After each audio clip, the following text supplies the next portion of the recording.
Hello and welcome to my channel. My name is Andy and I am the Yellow Rebel. And today, in another special edition of the show, I'm joined with Michael Mullaney, where we'll be playing a special tribute to Ming Campbell, otherwise known as Ming, who died on Friday, the 26th of September 2025 at the age of 84. We will honour and learn about the life and times and political journey of the late Ming Campbell and offering our own thoughts and perspective about his time and legacy. Before politics, Ming was a world-class athlete. In 1960, he was one of Britain's fastest men, even holding the British 100-metre sprint record for a number of years. And away from politics, his political life was marked by his long and devoted marriage to his wife Elspeth, who was a constant source of strength and support throughout his career until her passing in 2023. He entered Parliament in 1987 as an MP for North East Fife, a seat he would hold for nearly 3 decades. Over that time, Ming built a reputation as one of the most thoughtful and principled voices on foreign affairs, serving as the LibDem Party's foreign affairs spokesperson for 15 years. He spoke with authority on international relations, often warning against reckless military interventions and always urging diplomacy, international cooperation, and support for multilateral institutions. In 2006, he became leader of the Liberal Democrats, guiding the party through a turbulent political period after the sudden resignation of Charles Kennedy. Though his leadership was relatively short, his influence was lasting, particularly on environmental causes. He was respected across parties for his integrity, his decency, and his clarity of thought. Beyond politics, he was also known as a generous mentor and a true gentleman of public life. So that is a small rundown of Ming Campbell. But before we dive into this, firstly, Michael, it's always sad when a political titan, no matter their age, have to leave this world. But before we go on to talk about his life, his journey, and paying tribute to him, I wanted to ask you if you ever met Ming Campbell yourself or came to know him personally. I did meet him. So I was a member of the party from 2004. So he stood for the leadership in 2006, running for his leadership as leader of the party. I saw his leader's speech is 607. And I met him actually at conference last year. It was outside the conference venue. He was on his own and I saw him. So I went and chatted to him for a few minutes and had a catch up. And a very nice man he was. And obviously he was sort of reminiscing about many years in politics. So I wanted to ask Michael, how do you remember him both during and before his time as party leader, given that I assume by this point you were quite well established and settled into Lib Dem party politics? Did you vote for him as party leader when he stood, or did you even vote in that leadership election? What did you make of his leadership election campaign? And we talk a lot now about isms today, sexism, racism as well. But I think ageism, because he did suffer a lot on the question of his age. He was rather misrepresented by the media by his age. So what did you make of his time as before and during his time as party leader? His campaign, did you vote for him? And what was just your initial feelings of his leadership speaking as a Lib Dem member? So Ming had been deputy leader of the party between 03 and 06. He'd also took over from Alan Beath. He'd also been the foreign affairs spokesperson, as you said, for many years. And so he was doing a lot of the work in opposing the war with Iraq. And one of the reasons why I left the Labour Party and eventually joined the Lib Dems in 2004 was because they'd taken a very strong line against the war with Iraq. I supported Simon Hughes in the election because I knew Simon and he was sort of radical grassroots campaigner, so I backed him. But when Ming became leader, I was happy to support him as leader. I think he did come in for flack because of his age, which was unfortunate because throughout history there have been plenty of leaders in their 60s as he was. It wasn't a particularly old age for somebody to be a leader of a party. He was somebody who certainly seemed to be capable of doing the job He did try and turn it round. I remember in his speech to the conference in 2007, he sort of makes a big thing about if somebody with experience and understanding of the world had been prime minister, then they wouldn't have made the mistakes Tony Blair did in sort of naively accepting all the information on weapons of mass destruction. So he tries to turn it round, but certainly he does have a lot of criticism for his age, which is very unfair because he was a very rational man who, as I say, did a very good job in opposing the war with Iraq. Yeah, and I remember because sort of going back on the first question I asked you about knowing Ming personally, I never knew Ming Campbell personally, but I did remember studying. I was interested in politics. I was quite very well settled and interested in the politics, and I pretty much had confirmed by then, I was too young to be a member, but I pretty much had settled my mind that I was a Liberal Democrat. So my laser focus was on Lib Dem kind of politics and policies.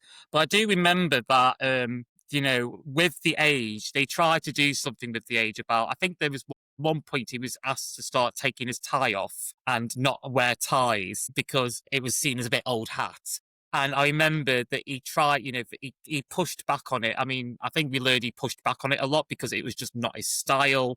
And I think that's something I quite admire about Ming Campbell. On liberalism, he was very principled on the idea of international cooperation, on diplomacy, and to not make reckless decisions on sort of interventionist policy. So I think in terms of his ideas and his principles, it was, like you said, unfair that they would use the age because he was quite smart, very intelligent, very sort of with it, but unfortunately, we forget that, like, he used to be an athlete, but he always seems to have looked permanently old. Like, you look back in the 90s, and he just looked permanently old then. Now, my dad unfortunately suffers from this because he's always looked quite old. Even in his 40s, he looked a lot older than his age give. But, very bright, intelligent man who still had his faculties. I'd say much so than Reagan, because Reagan, that was brought up about his age. And there was already issues in the 84 campaign about his mental decline and his cognition. Reagan made a great zinger in that. But yeah.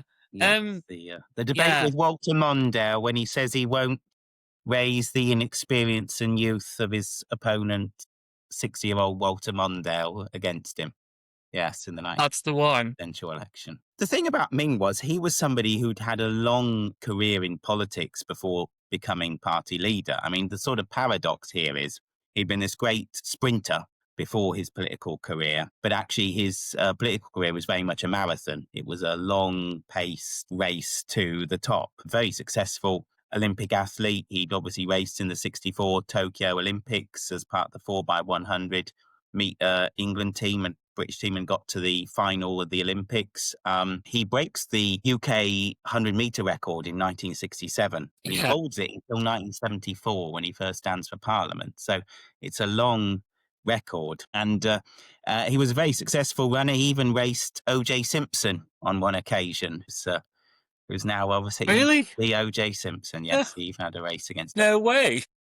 Yeah, so there's a historic fact for you. But the thing about Ming is you look at politicians now, and obviously there's a lot of them who get to the top very quickly. You look at our current Prime Minister, Keir Starmer. First time I think he ever stood for public office was 2015 for Holborn and St Pancras when he gets a safe Labour seat. By 2020, he's leader of the party. By 2024, he's Prime Minister. And then you look at Rishi Sunak. I think the first time he stood for elected office was in Richmond, again, a very safe Tory seat he inherits from William Hague in 2015. By 2020, he's Chancellor of the Exchequer. By 2022, he's Prime Minister. So there's this sort of very fast rise up and no real sort of political apprenticeship, whereas Ming Campbell spent years firstly trying to get into Parliament, and then when he was in Parliament, years serving in Parliament before he becomes party leader. So he first tries to stand for Parliament back in 1973 in a by-election in Edinburgh North. He doesn't actually get selected for that one, which is probably fortunate because we end up coming fourth and losing our deposit in that one. It was one, I think, where the SNP.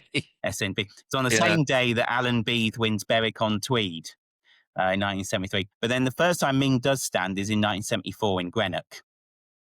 where he comes second to Labour, which was a very rare second place to Labour. I think there were only a couple of seats where he came second to Labour in the February 74 election. He stands again in October 74.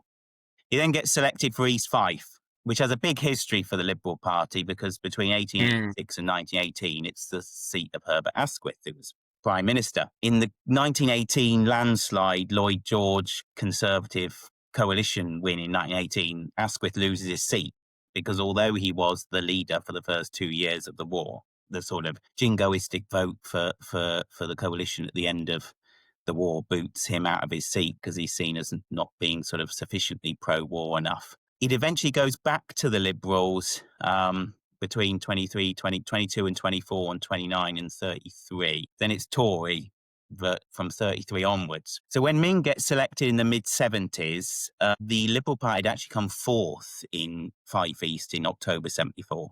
And it got 12.6% of the vote, and the deposit was 12.5% of the vote. So it was just a safe deposit.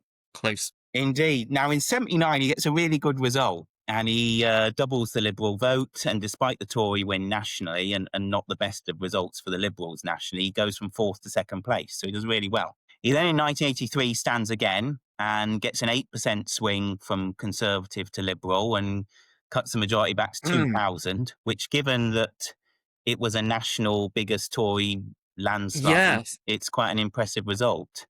That in 2 general elections, sort of against the trend, he takes the party from fourth place and only just saving its deposit to nearly winning it on the day when Thatcher wins the 144-seat majority. Ironically, here's a sign that there not being much gratitude in politics. He'd said when he first got selected, he'd hoped to win in 2 elections. And because he didn't win in 2 elections, he actually gets challenged for the reselection in the run-up to the 87 election. Somebody stands against him for the seat, but quite rightly he wins fairly overwhelmingly the reselection. And so he goes into the 87 election, which at first looks like it's going to be a good one for the Alliance, because at the beginning of March 87, they've just won the Greenwich by-election. There's some polls that put the Liberal SDP Alliance in second place ahead of Labour. In previous elections, the party's vote has gone up during general elections, so it looks like it's going to be a really successful campaign. And then actually, nationally, it all sort of falls apart. The 2 Davids, Steele and Owen, end up in dispute.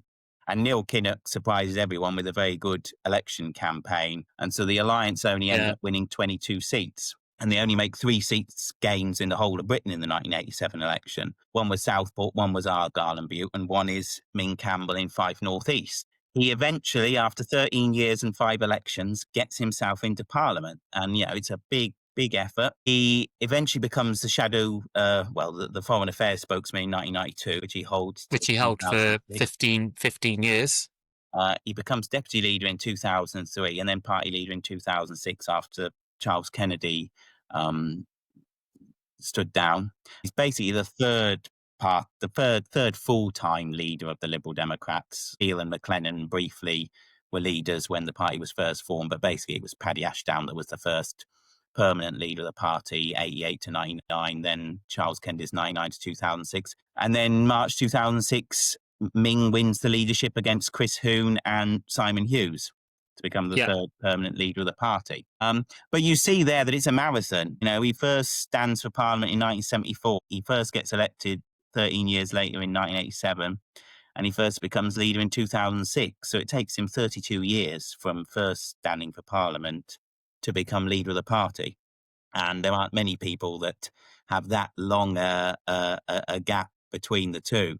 In the modern age, it was more in the past. I think Michael Howard had a similar thing. He took him a long time to become leader of the Tory party. Go on. No, I was just going to say, so it shows, this man who'd been a sprinter in his early life, that was how he got fame from being, he was known as the fastest white man in the world at one point for his record with the 100 meters, but obviously his politics was more of a marathon, and he clearly had an understanding of politics because, to take a seat where you're starting a long way behind and eventually over all those years turn it around into a Liberal seat and in the end turn it into a pretty safe seat, it was impressive. So he certainly had that ability to campaign and win elections. Yeah, and the connection with sport and politics, it shows that he really did have a drive to really have from fourth place before he stood, and then get to second place, and just then keep creeping up. I think will inspire a lot of people who want to go into politics, and just it just has that. It probably says a lot about his sort of character and drive, and like you said, it is literally like a marathon. I don't think his life was a marathon. He started his adult life running marathons, and he then sort of ran marathons in political life. And I think him holding the foreign affairs spokesman role, was it through two leaders? So Paddy Ashdown and then Charles Kennedy? Yes, So I think it shows he must command a lot of respect from within the parliamentary Liberal Democrats. It shows that he must have carried a lot of respect, and a lot of his wisdom and experience must have been important. Ming Campbell kind of became a bit of an expert when it came to international affairs and foreign policy. So when he spoke, a lot of people would often listen. And I think that it probably also aided him in his leadership campaign as well. Yeah, I think so, because he was obviously from 1992 onwards. He's up against some pretty impressive foreign secretaries he's having to shadow. He's got Douglas Hurd, he's got Malcolm Rifkind, he's got Robin Cook. So he's got some very substantial people, and then Jack Straw. So, he's somebody who's going to hold his own against people who were, articulate and able politicians. He, I think, also helped the cause with the sort of taking the anti-war position, because he was clearly quite a, I think Jeremy Thorpe used to say of Liberals that they should dress right and look left, as in sort of dress conservatively, but have sort of left-wing opinions. Yes. And you could say that of Ming. In fact, I remember actually Nick Clegg, who was campaigning for Ming Campbell, calling him a pinstripe radical. I think there is a pinstripe radical. Like that? I think there's an element of that, and I think it probably also helped with widening the support for the opposition to the Iraq War, because obviously opposing a war the country is involved in is quite a controversial position, and often you find the anti-war element, whenever there is a conflict, tends to be quite small. It tends to be quite left-wing. I mean, if you look at the opposition to the Falklands or the Gulf War, it tended to be people like Tony Benn and others on the sort of far left of the Labour Party that oppose those conflicts. Whereas when you get to the Gulf War in 2000, the Iraq War in 2003, there's a much broader opposition, and it gets over 200 MPs to vote against it, including Conservatives. I mean, people like Ken Clarke and John Gummer and Douglas Hogg and other Conservatives also opposed the Iraq War. There was a broad support, and I think having somebody like Ming Campbell, who clearly wasn't a sort of stereotypical extreme lefty speaking up against the war, I think probably did help broaden the opposition to it as well. Yeah, I think that's true, because I think what you were saying is that there's the sort of activism left it can come across as quite ugly and quite intimidating for a lot of electorates they could be broadly in favour of progressive left wing, or for example, one issue like Iraq, the invasion of Iraq, but they see the sort of like Stop the War coalition, which it's got a lot of attachments to the sort of left of Labour and socialist movements. So to have someone who, like you said, dressed conservatively, and I'm hearing a lot about him being called a statesman, and I think that's what that was to his appeal. There's something quite statesman-like in Ming Campbell's demeanour, in his appearance. And I think it gives that little bit more respectability when you're making a intellectual case on the Iraq War. And I think, sadly, Ming Campbell, I think if he had been brought in the 1970s, I think he would have been best to have led the Liberal Democrats, because there was something quite statesman-like, that respectability. He'd be there with your Jeremy Forbes, with your Roy Jenkins, someone who has that intellectual curiosity and can make intellectual cases about their leadership. And I think, sadly, he came at a time when sort of personalities invaded sort of policy and ideas.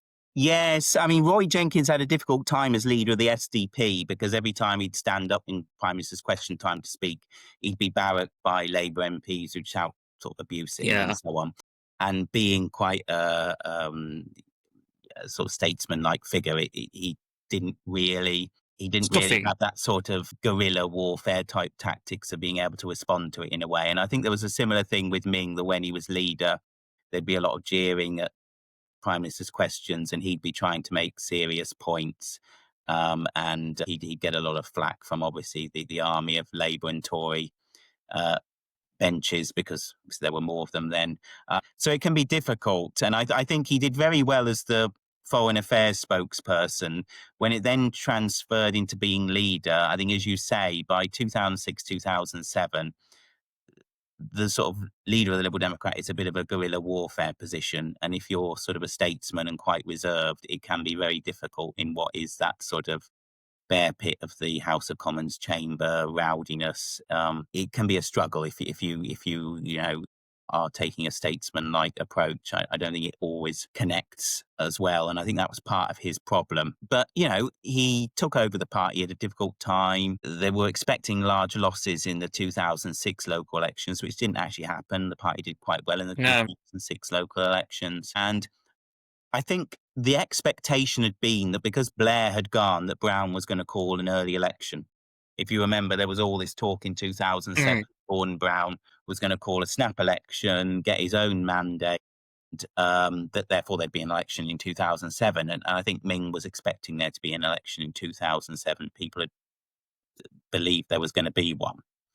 And when the election doesn't happen, he's then faced with, well, do I want to go through another 2 or 3 years of this? And there had been a few people who'd made sort of critical comments and so on about his leadership. And I think he basically then decided, okay, well, I've done my time. I've sort of steadied the ship, and it's time to move on. There is this interesting dynamic in Liberal leaders that what you find is the thing that people criticise the previous leader for, the person they pick next tends to be the opposite of that. So if you take Paddy Ashdown, the sort of criticism of Paddy Ashdown was he led from the front, he was very dynamic, which meant that he was sort of perhaps getting a bit too close to Tony Blair, taking the party too far along the Lib Lab alignment. So maybe we need somebody who's more laid back as a leader, who's not going to sort of lead from the front in that reckless way. So they then picked Charles Kennedy, the view of which was that he was a much more laid back sort of personality than Paddy Ashdown had been. Then, because of obviously Charles's issues with sort of alcohol and so on, I think the view then was what we really need is somebody who's a really unlike reserved personality as leader. And so obviously Ming fulfills that category. Then the party says, well, the problem with Ming was he was his age, so therefore they then pick a very young leader in Nick Clegg. And then the criticism of Nick Clegg after the defeat in 2015 is, well, he's too right-wing private school, so let's have a left-wing comprehensive Tim leader. Farrick, So you see this pattern throughout the party, that if you take what had been the criticism of the previous leader and then sort of take the opposite to that, you see that sort of pattern in the leadership of the party, that whatever the fault was, or the perceived fault was of the previous leader, the next person doesn't have it. But then, of course, the party then finds other faults in those leaders that succeed to want to overcome. I think for Ming, it's quite tragic because it's like the thing that handicapped him was about his age. Because when you actually read what he wanted for policy ideas, he talked about a tax shift, taxing, reducing personal taxes, what he called goods and bads. He wanted kind of a revenue neutral approach. So cut personal taxes like income taxes for the poorest. But then he wanted to raise on pollution, and if you look back at old videos of Ming Campbell, I mean, the LGBT LibDem group, they posted one that circulated the other day where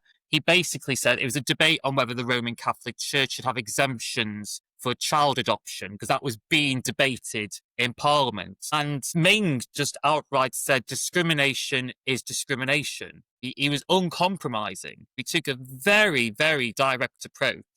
So he was quite principled. He had ideas, but it's just, I suppose it's sad. I'd like to think it wouldn't happen today. Do you think today the issue of age would still have plagued Ming Campbell, or do you think people, because Jeremy Corbyn, bearing in mind, similar age, who commands a lot of respect from a lot of young people. And I think there's that Yeah. kind of granddad figure about it, whether you like Corbyn or not. So Tony Blair, when he took over in 97, I think had been the youngest prime minister. I think, was it Lord Liverpool in 1812 or something? You then have a succession of sort of younger leaders. So you obviously have David Cameron. We have William Hague and David Cameron. You have you had Nick Clegg leading the party. I think there was probably a fashion around the 2000s for having younger leaders at the time.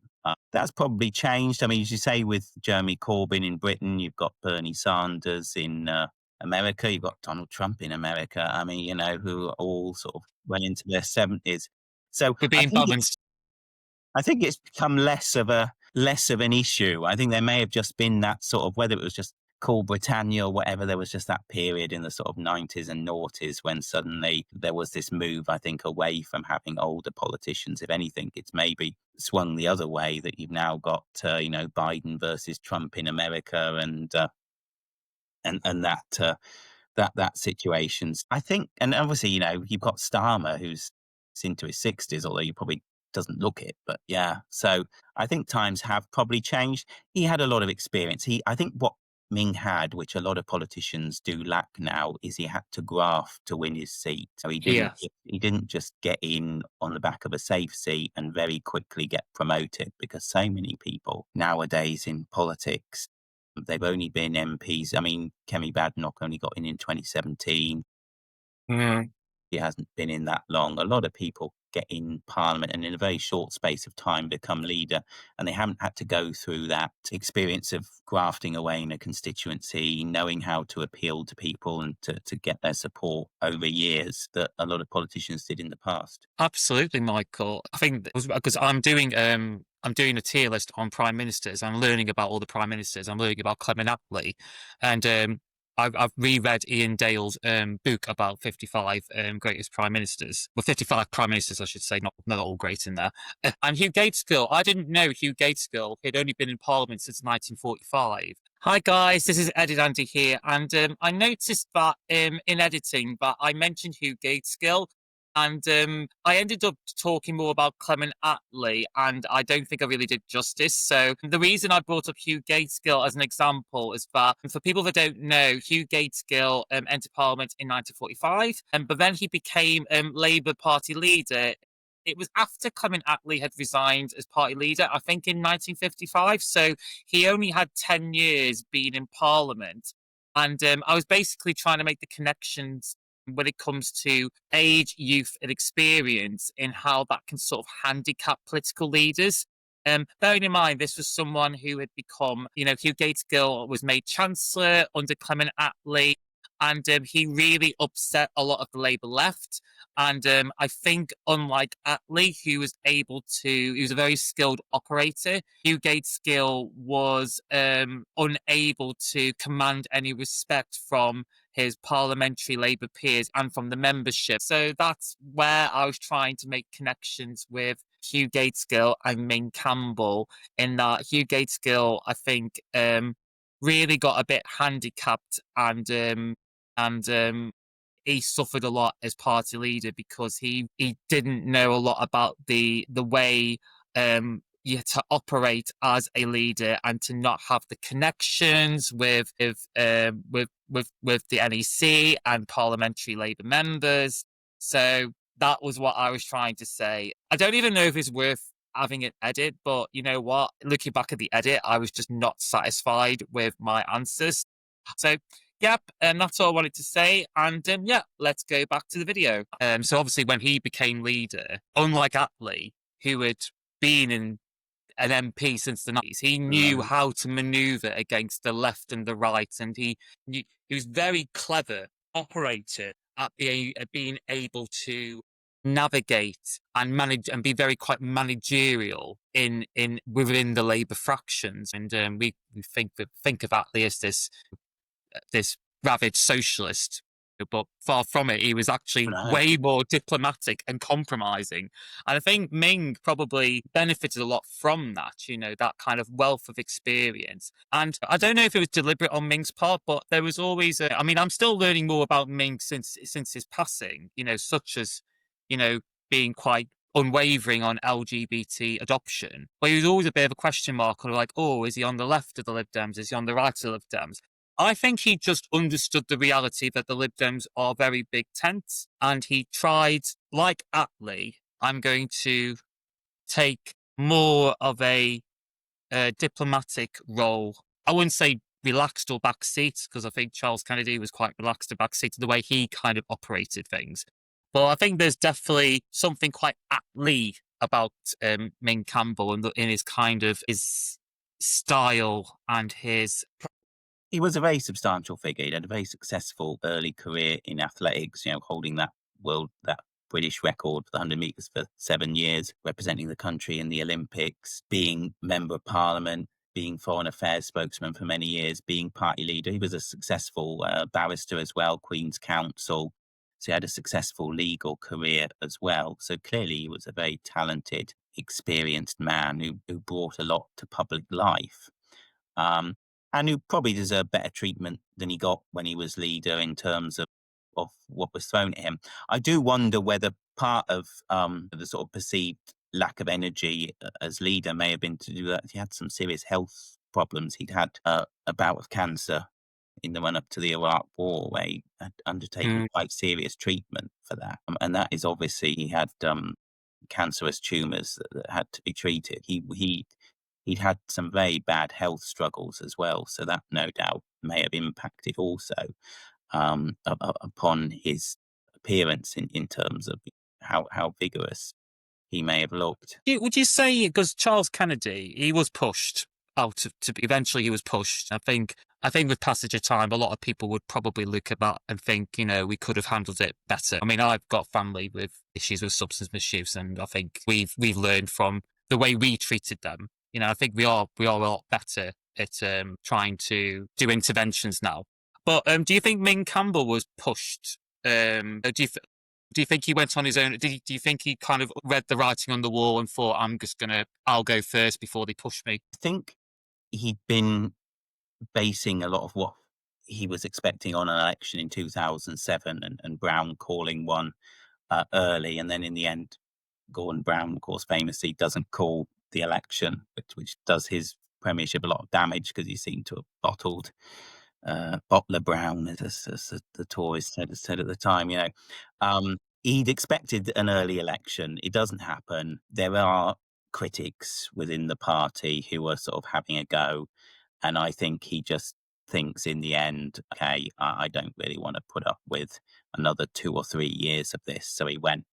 He perhaps got the measure of Boris Johnson, because when he was doing his leader's speech in 2007, it was before Boris Johnson went off to be mayor. And in the early days of Cameron's leadership, he came under a lot of fire, Cameron. He had some quite poor results in some by-elections, which the Tories had expected to win, and they didn't win. And so there was some talk early on in Cameron's leadership that, particularly when Gordon Brown went into the big opinion poll leads after he first becomes leader, there was some pressure on him. And in his conference speech in 2007, Ming Campbell says that Boris Johnson would be the blondest suicide note in history. Well, given the way in which he blows up the Conservative Party in sort of 21, 22, Ming was prescient in saying that it would have been a bit of a suicide note for the Tories to make him leader. Obviously, at first, Johnson was quite successful, but then obviously ever since his latter part of his leadership, the Tory party's rather fallen apart, and at the moment is struggling to survive really against the reform surge. And did Ming Campbell stand in the 2015 election? And did he stand again, or did he retire? He retired. Okay. He retires. The seat's lost, although we nearly win it back in 2017. I think the SNP have a 2-vote majority. And then in 2019, we gain it back again with Wendy Chamberlain. And then Ming enters the Lords. He gets a life peerage after the 2015. Yeah. He didn't completely retire from politics, because from what I've been told from people that know him, he went to the Lords, pretty much nearly full time in much capacity. I think people did notice a decline in Ming after his wife's passing, and that's been commented a lot, that they were both soulmates, but also a political soulmate in a lot of ways, kind of helped give him a lot of strength to continue his political career. And I think a lot of people did comment that after his wife passed away, that they saw a noticeable decline in Ming's sort of engagement in public life and duty, really. They were, from all accounts, very close, and yes, it certainly was a huge blow to him when Elspeth passed away, because they were very much joined at the hip and very, very close couple. And I think he relied on her for a lot of support in his career, and I think a lot of his sort of decisions and things he would often put to Elspeth as well for her view. So yeah, when he lost her, I think he really did hit him very hard. Yeah, yeah. In politics, there's often a lot of what ifs. What ifs in politics? I sort of put it to you. So he was never able to put his leadership to the electorate as in a national election. I do wonder if Ming had been able to lead the 2010 or whenever the election would have been called, what the outcome may have been. Do you have any thoughts on that? I mean, I know it's a big ask because it's a big what if. It's Difficult very, what if. yeah. You'd hope that, you know, the experience and the gravitas that he had would have appealed to many people. I think, in a sense, the sort of statesman-like aspect of him was, in some ways, a plus, that it gives that gravitas and that seriousness. On the other hand, modern politics is often quite a lot of sort of guerrilla warfare and lobbing insults and all the rest of it, something that he certainly wouldn't have been very comfortable doing. True. And he would have been very uncomfortable with that sort of approach. You know, he was very much the antithesis of Donald Trump, if you just sort of want the complete opposite of the sort of Donald Trump style of just constant personal abuse, then certainly Ming Campbell would be it. You would hope that that sort of approach would have its appeal to a lot of people, that is a very serious man who had serious ideas about making taxation, the economy fairer, dealing with the environmental crisis, having a system of foreign affairs that was based on legality and avoiding illegal wars. I hope people would have warmed to that and would have taken him as a popular figure. Am I right in saying he was a unilateralist, or was he a multilateralist for nuclear disarmament? I think he was multilateralist. I think Paddy Ashdown briefly in the early 80s had been unilateralist before becoming leader of the party. But no, I think Ming, I'd have to check this, but I think he was always in favour of multilateralism. It was an issue which did divide the Liberal Party in the 80s. There's the famous Formation, yeah. 86 conference where the party votes against the party Well, line. I think when the Lib Dems, I think when it became the Lib Dems, it was also an issue of contention, because I think there were a lot of it came from the Liberal Party, where many of the membership were unilateralists. You can find clips on YouTube where, you know, you have to really go digging, but you can find clips on YouTube. But the conferences were way more, they were way more exciting conferences back in the 80s and 90s. Like, they would like literally be heckling and shouting. Yeah. Actually, like, you think the Liberal Party, you think they'd be a little bit more kinder, but no, they were pretty, they could be rough to watch. It was, I think, when David Steele went in for the Lab Pact, he got quite a negative reaction from some of the conferences, and certainly nuclear weapons was a controversy. I mean, a lot of the issue was the Liberal Party was probably mostly multilateralist, but it did have a strong unilateralist element. There's always been, I think, also the non-conformist element of the Liberal Party. We do bring in a lot of people who are Quakers and Unitarians and from other sort of religions, which has quite close sort of associations with pacifism. And also, of course, the SDP had been formed by people that left Labour specifically because they disagreed with the Labour leadership's approach in the early 80s of unilateral nuclear disarmament. So they were very keen on keeping Britain's nuclear weapons in the SDP, which is why when the merger happens, membership of NATO gets put into the constitution, and this causes a row at the time with some of the unilateralist liberals who are against it. But basically, yeah. So yes, it's been an issue of controversy. But just say, obviously, with Ming Campbell, is somebody who gave a huge amount to the party and to British public life. He really worked a seat that historically had been a Liberal seat but had been lost for a long time, and he, through sheer effort and willpower, wins it back, and it stays Liberal for nearly 30 years as the MP. And now it's back in the fold as well.